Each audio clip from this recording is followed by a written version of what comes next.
Bismillahirrahmanirrahim. Assalamualaikum warahmatullahi wabarakatuh. Alhamdulillahirabbil alamin wa bihi nasta'in wa ala ummatin wassalatu wassalamu ala asrofil anbiya'i wal mursalin wa ala alihi wa sahbihi ajmain amma ba'd.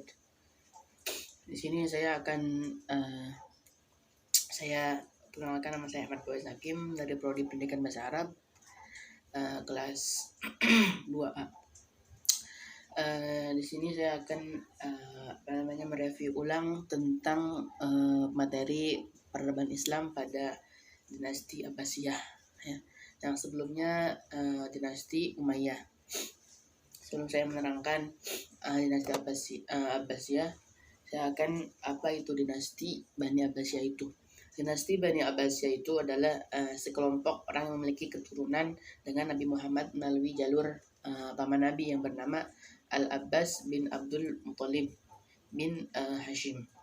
Kelompok ini kemudian membentuk khalifah dan menggantikan dinasti Umayyah pasca keruntuhannya pada tahun 750 Masehi.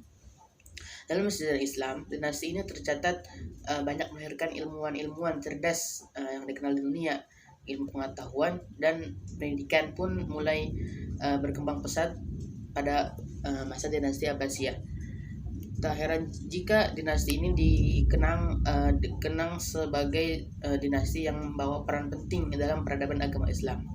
Bagaimana perkembangan dinasti Bani Abbasiyah? Agar lebih memahaminya, simak penjelasan berikut. Pada awal dinasti Bani Abbasiyah, kekuasaan dinasti Bani Abbasiyah berlangsung cukup lama, dari tahun 750 sampai 1258 Masehi. Puncak popularitas dinasti ini berada pada zaman Khalifah Harun al-Rashid, ya, dan putranya Al-Ma'mun. Mengutip dari jurnal Bani Abbasiyah bahwa para sejarawan mengklarifikasikan perkembangan dinasti Bani Abbasiyah ke dalam 5 periode, yaitu periode pertama, masa pengaruh Persia. Pada periode pertama, dinasti Bani Abbasiyah mengalami banyak kemajuan dan mencapai pada abad kejayaan.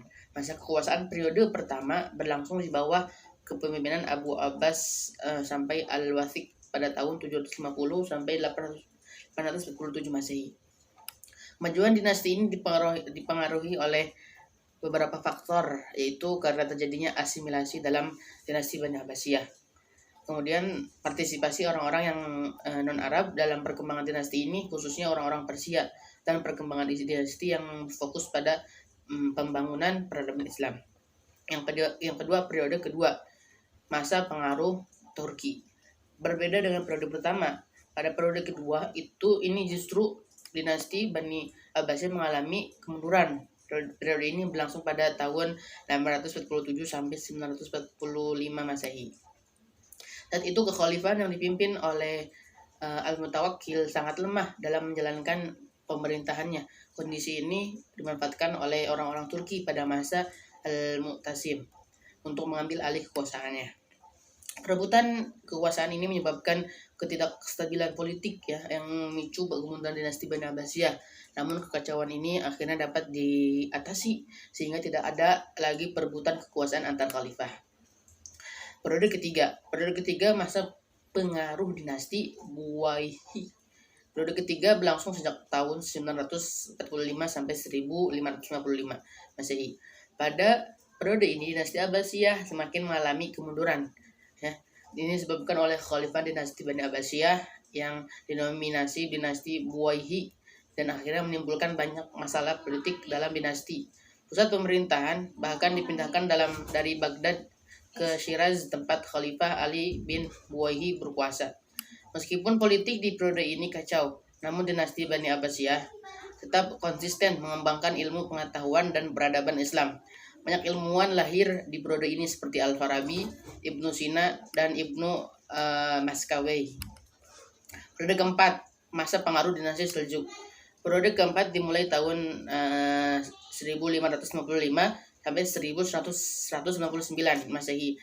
Pada periode ini pengaruhi dinasti Buwayhi mulai memudar dan digantikan dengan pengaruh Bani Seljuk. Paham Syiah yang dibawa oleh Bani Buwaihi pun mulai ditinggalkan. Namun dominasi Bani Seljuk pada dinasti Bani Abbasiyah tidak berlangsung lama. Terjadi konflik internal yang akhirnya menyebabkan dinasti Bani Abbasiyah terbebas dari pengaruh dinasti lainnya. Periode kelima, terbebasnya dari dinasti-dinasti lain. Periode ini merupakan akhir dari kekuasaan dinasti Bani Abbasiyah, berlangsung sejak tahun 1199 sampai 1258 Masehi. Di periode ini kelima ini, akhirnya dinasti Bani Abbas terbebas dari pengaruh dinasti-dinasti lainnya. Meskipun begitu, dinasti ini terus mengalami kemunduran, perluasan wilayah yang terhenti, dan kondisi politik yang semakin kacau, mempengaruhi kemunduran dinasti Bani Abbasiyah. Hingga akhirnya dinasti ini runtuh pada tahun 1258 Masehi dan meninggalkan kesan bagi umat Islam, diantaranya ilmuwan-ilmuwan yang masyhur, ilmu pengetahuan, pemikiran yang modern, serta bangunan-bangunan bersejarah.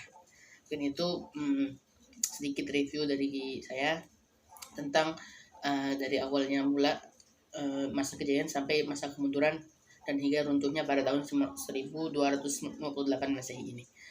Mungkin itu saja, mudah-mudahan bermanfaat. Wassalamualaikum warahmatullahi wabarakatuh.